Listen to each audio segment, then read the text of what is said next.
Hello সবাইকে, welcome to stop story. আশা করছি সবাই ভালো আছেন। তো মাঝে মাঝে এমন হয় না যে পেটে একটু চাপ অনুভব হচ্ছে বা অ্যাসিডিটির সমস্যা বা এমনিতেই একটু হালকা তরকারি খেতে ইচ্ছা করে।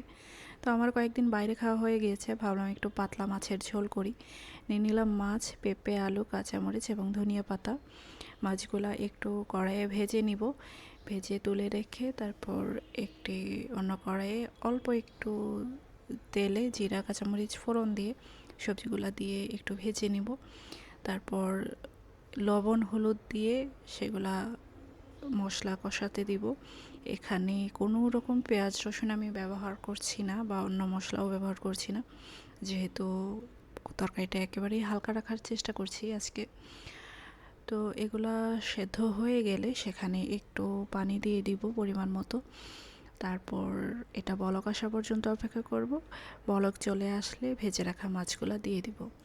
তো সত্যি বলতে পেঁপে দিয়ে মাছের ঝোল ভালো লাগে না খেতে, কিন্তু যখন এরকম মাঝে মাঝে হয় যে পেটে একটু চাপ চাপ হচ্ছে, তো তখন আমি এই তরকারিটা রান্না করে খাই। এবং সবসময় তো মশলাদার তরকারি খাওয়াই হয়, তো একদিন খাওয়াই যায়, খারাপ লাগে না। তো এই তো নামানোর আগে একটু ভাজা জিরা গুঁড়া এবং ধনিয়া পাতা দিব ফ্লেভারের জন্য, না হলে একেবারেই খাওয়া যাবে না। তো আজকে রান্না করে এটা খাওয়ার পর মনে হলো যে আজকের জন্য এই তরকারিটাই বেস্ট ছিল।